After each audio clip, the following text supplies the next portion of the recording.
Welcome to another edition of Tire Side Chat, a high-octane conversation with the people who have a passion for all things automotive.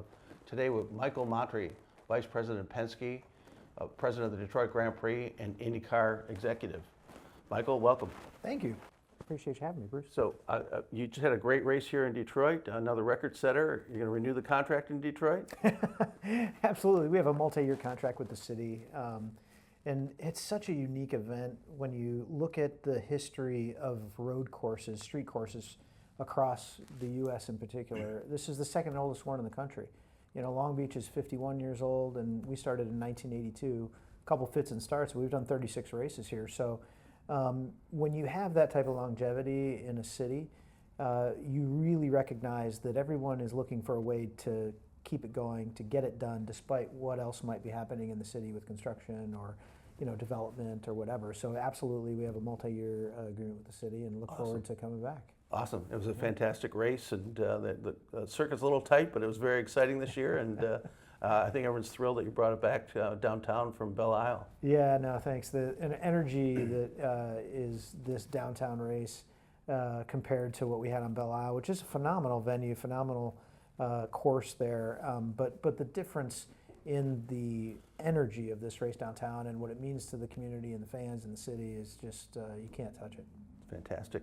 You mentioned history. It looks like you folks are ready to make another history event with the Freedom 250 IndyCar race in Washington, D.C. this summer, the first race of its kind in downtown Washington on Pennsylvania Avenue. Tell us about that. I mean, it's a historic race. I believe it's the first time a race has ever taken place in Washington. First time a professional car race has taken place on the streets of Washington, D.C. There was, if you look way back in the history books, there was a horse race on the National Mall, and this is the first time we have cars racing around the mall on a professional circuit. It was the brainchild of Eric Shanks, who's the president of Fox Sports, and Bud Denker, who's the president of Penske Corporation and my boss. Bud serves as the chairman of the Detroit Grand Prix, but also he's the chairman of the Freedom 250 Grand Prix as well. So, taking that idea, that nugget of an idea from Eric and Bud and working with Bud to make it a reality has been just an amazing process. We are putting this thing on, we didn't announce it until January, and that wasn't because we had it all worked out and we were waiting to announce it. That was because that was when it was approved. So to take it from really dream to reality in the short time period of 6 months is really, in our world, unheard of. I ran into Bud at the Detroit Grand Prix, and he said normally you plan for a new venue about 2 years out. How can you possibly pull this off with 8 months' notice? Well, I mean, a couple things. Number one, we have a great team. The same team that does Detroit from an operational standpoint will be doing DC. We also did Arlington at the beginning of the year, beginning of the IndyCar calendar in March. So that's number one. We have an experienced team that knows what they're doing and all those things.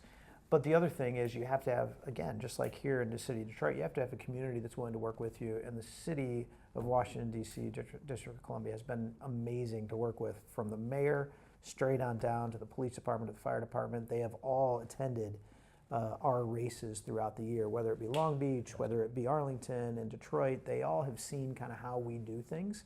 And they are all really excited and raring to go. So no, it's going to be a phenomenal event. It's incredible. So this is slated for August 22nd, 23rd this summer. What can fans expect? I understand it's a free race for general admission. What if you're going to Washington or planning to be in Washington that weekend? What would a fan expect from this one-of-a-kind historic race? It's going to be one of a kind and one ever. It's going to be a one and done. I mean, it's first of all, it's a 1.7 mile track that runs between 3rd Street and 7th Street, Pennsylvania Avenue, and Independence. Those are the kind of the four streets that it runs around. Runs counterclockwise. So we'll be running our start-finish line right on 3rd Street, which, for those not familiar with the National Mall in DC, the view of the Capitol building is right behind the start-finish line. It's going to be amazing visually. Up Pennsylvania Avenue, so literally the road that connects the White House to the Capitol, and the views back to the Capitol coming down Pennsylvania, which is where the pit lane is going to be as well. amazing. Unbelievable. It's Well, amazing. Yeah. For our race fans, how do you even lay out a track like that where it's never been done before? So you said it's a 1.7-mile circuit. Yeah. Do you have to get with the drivers, get their approval, or how does that work? Yes and no. We've done this a couple times now, mostly here in Detroit and then in DC. But we've also had some hands in developing the Arlington circuit and the Markham circuit that we'll be running this summer. Really, it's a group of some folks. Tony Kottman is our racetrack designer, who really will get into the weeds. But it really starts with walking the city and figuring out what will work. We did that here in Detroit in 2022, before we moved the race downtown in 23. You really need width. You need the right width. So a circuit has to average at least 40 feet wide, which means if you have any narrow spots, which you inevitably do in a city street circuit, right? There are some areas tight in some areas in Detroit. are always tight, right? You need enough width on the rest of it. The good thing about this circuit, in particular in DC, Pennsylvania is 100 feet wide. So that gives you a whole lot of leeway on the other one. We didn't really need to take it. We have parts of the circuit where if the road was 70 feet wide, we're only using 50 feet of it, just because we don't need it to be that wide. And for safety and speed and all those things, you narrow it up a little bit. But Pennsylvania was so wide that we can have the racetrack run on a 55-foot wide straightaway that runs for 0.7 miles. And then we have another 40 feet that's pit lane. So single right pit on lane, not a Pennsylvania. dual pit like Detroit? Single. We had the width, we had the length there in DC. We didn't really have the width because we had to have the racetrack and the pit lane right on the same street, but we had plenty of enough width. So when you're normally planning this 2 years out and you had this accelerated to less than 8 months, what were some of the challenges of putting this together? I think you mentioned just getting concrete barricades for the length of the track. What are other challenges that have been unusual for the time frame? Long lead time things are the ones, right? And you mentioned our concrete barriers. Those are, it's not exciting or sexy, but those are the things that you think of, right? Safety. Yeah, safety. And they're long lead time. Like the fence comes from overseas and it has to be manufactured and sent and then assembled. The concrete barriers need to be assembled and built somewhere locally because they're very expensive to ship because they're 10,000 pounds each. You can only put 4 on a truck, so we need 1,800 or so to do a race circuit. So at 4 per truck, it gets pretty expensive to ship those, especially with gas prices where they are. So you need a local producer for the barrier wall, and then the fence. You have to get that on order quick. Those are the long lead time things. Then the other things that you really need to work around is the actual community, the actual city. So there's a lot of community outreach to make sure that everyone that's touched by that circuit and racetrack understands what they're about to get themselves into, right? There are museums. The Smithsonian Museum is inside the racetrack, for instance. Wow. So a lot of coordination with Smithsonian. National Gallery of Art is inside the racetrack. Will they be operational during this They're weekend? going to open. Yeah, they're going to open up. So think about that. You watch the race and go to the Smithsonian or the National Gallery. And exactly right. Come on in. Again, tickets, as you mentioned, are free. Come on in, experience a little bit of the racetrack. If you want to go check out Smithsonian in the middle, go check it out, and then walk right back out and watch the rest of the racetrack, rest of the race. So very, very unique. Really unique in that tickets are free as well. Right. So we had a window of time where you could request tickets because we knew, or we very strongly suspected that demand was going to outstrip supply. We can fit about 120,000 people inside that venue per day, but that's our limit, right? And so we weren't sure how many people were going to be interested in coming, but we figured it would be high demand. So when we opened up our ticket window, we said, okay, if you're interested, sign up between June 7th and June 12th, or sorry, June 2nd and June 9th, 7 days. And then we'll let you know by June 12th if in the random drawing you got tickets. And in those 7 days, we had 288,000 ticket requests. Wow. Again, for 120,000 people. And this far out yet? Yeah, this far out. So we're virtually sold out. I mean, not virtually. We are sold out, even though we didn't sell any. They're all committed. They're all fulfilled. And those that got selected in the random drawing, now actually have the tickets in their Fantastic. accounts. So. Are there going to be any paid venue locations where people can go and purchase a ticket? There are a couple hospitality areas. One is for corporate suites. So, you can bring, 40 of your closest friends each day. Yeah. If you're in a corporate suite and watch the race from the comfort of a corporate suite. Or we have a smaller club area where you can get 1 or 2 tickets or 20 tickets in a club area. Outside of that, though, it's the random drawing. So. So what are some of the other challenges with putting on a race like this? I know the long lead items, so other things that were a surprise doing it in a one-off venue like Washington, D.C. Well, I would say the National Mall, they've been great to work with. It's a very unique event for there. There are a lot of unique events going on to celebrate the nation's 250th birthday this summer on the National Mall. And, some of the turf reclamation that is going to need to take place because we will be on the turf a little bit longer than what you're usually allowed to. But just all kinds of details that aren't really too exciting probably for the listeners and viewers, but stuff that we're working through with the various folks there. Well, we talked about some of the challenges in putting a race like this together. Has there been any fun surprise elements that have been refreshing? I mean, I can tell you everyone in that community is really excited. They're really excited. I mentioned the mayor. Usually late August in D.C., there's not a whole lot going on. Congress is out of session. There aren't that many tourists there because it's pretty hot typically. Yeah, hot and humid. It will be hot and humid, but the response has been phenomenal. So everyone's very happy to fill their hotels, fill their restaurants during that time, which usually isn't the case in late August. So. Fantastic. Yeah. So any other challenges in putting this together politically or no? No, I mean, look, we think of it as even though it came about in the end as from an executive order from President Trump, we think of it as a nonpartisan event that we're really looking to celebrate America's 250th birthday. And I think from what we're going to do there with Fox's help, Fox Sports' help, and how we're going to promote this, I really think it'll be a phenomenal event for anybody that's looking to come out and experience just a 250th party with a racetrack. With Penske planning, this may be the fastest thing that ever happened in Washington in 2026. So do you go to all the Indy races, Michael? Or? I typically do. With our additional races that we have taken under our wing to help promote this year, I've kind of scaled my other race weekends back a little bit.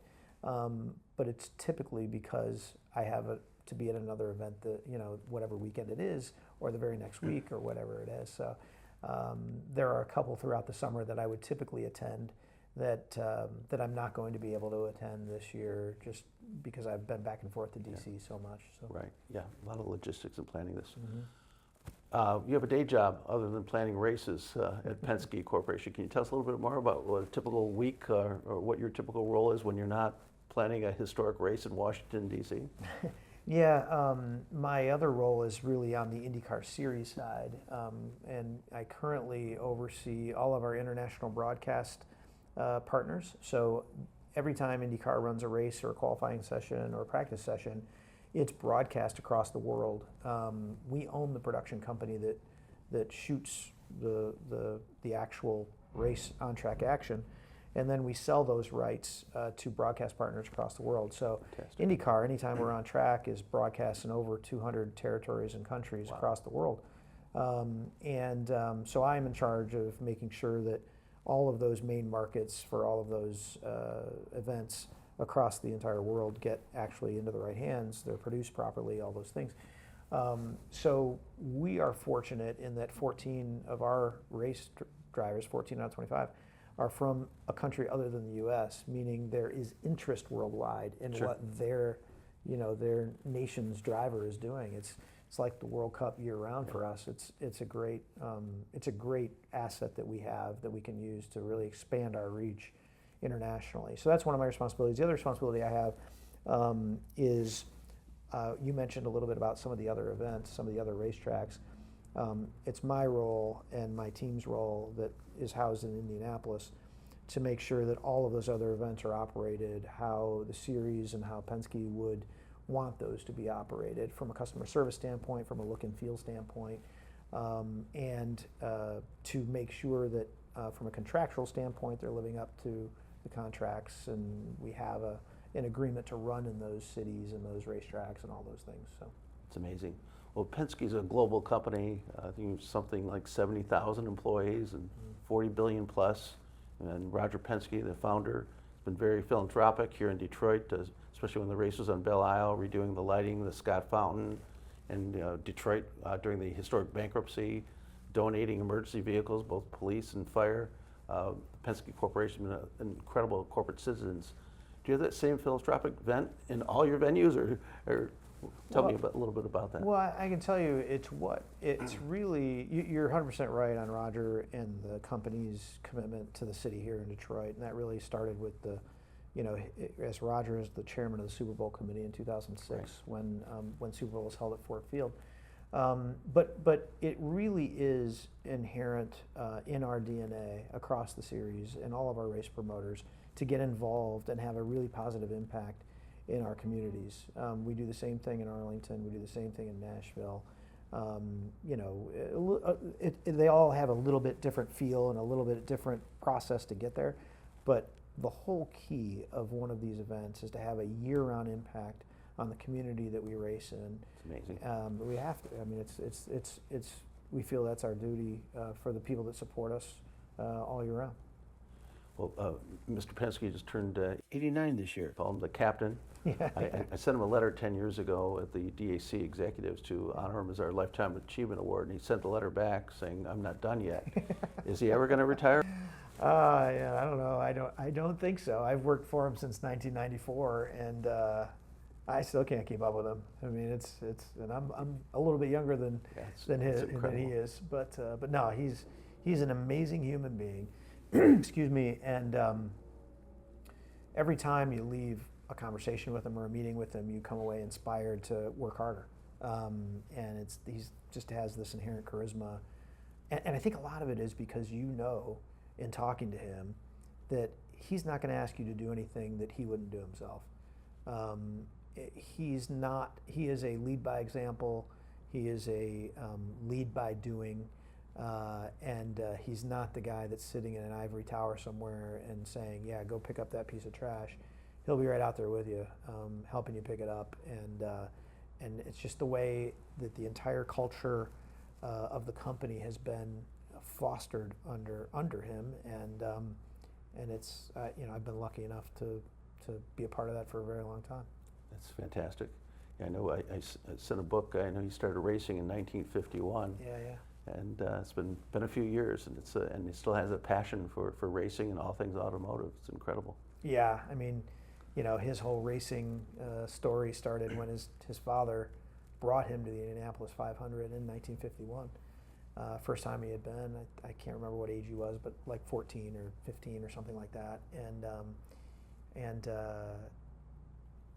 if you think about that, like at that age, the moment that inspired you to do whatever you do in life, and then so many years later have the opportunity to actually buy, it's incredible. The thing that inspired you to do all that in the Indianapolis Motor Speedway. It's his crown jewel, it's his Augusta, and it's just an amazing American story, really. It's got to be one of the largest, if not the largest, sports venue in the country.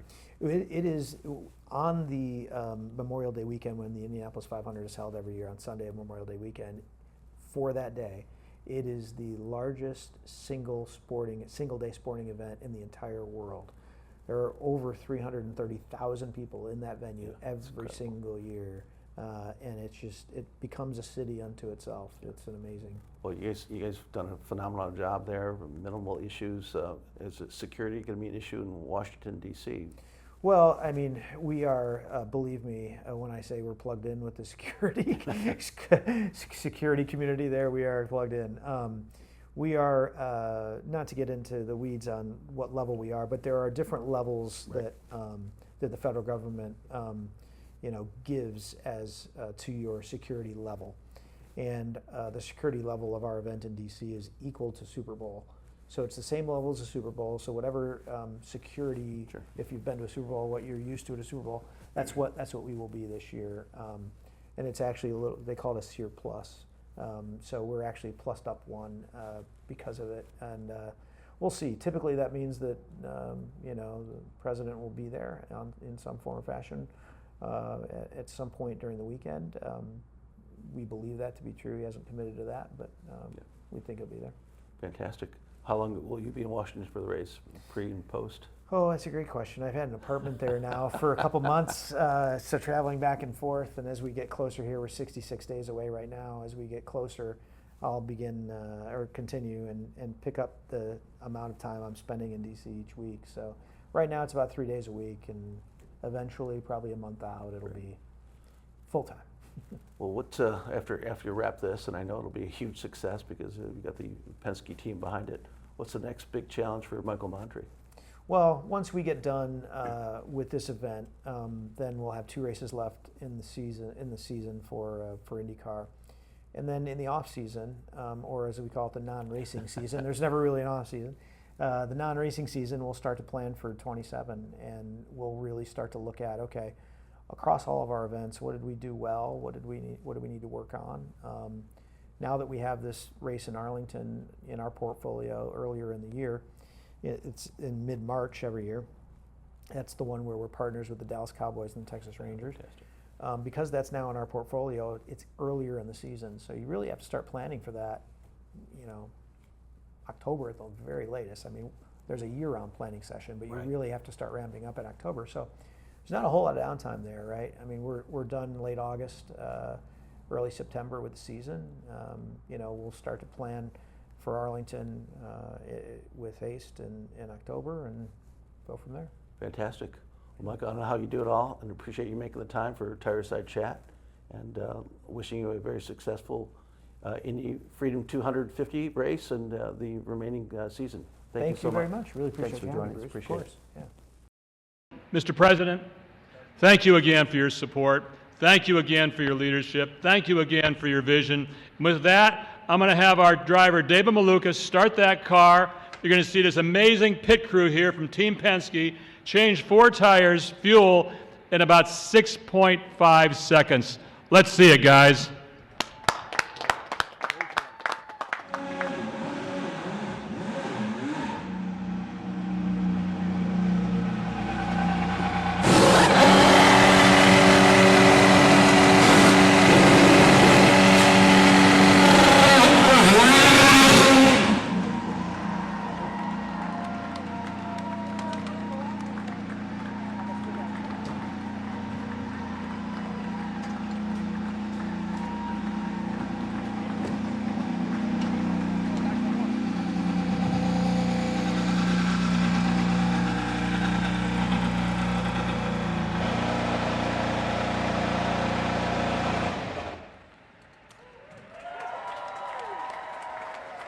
What do you think? You get 41 days from now, Mr. President? I want to thank everybody for being here. Our country is great. Our country is strong, powerful, respected again like never before. And I'll see you in 41 days or sooner. Thank you very much, everybody. Thank you. Thank you very much.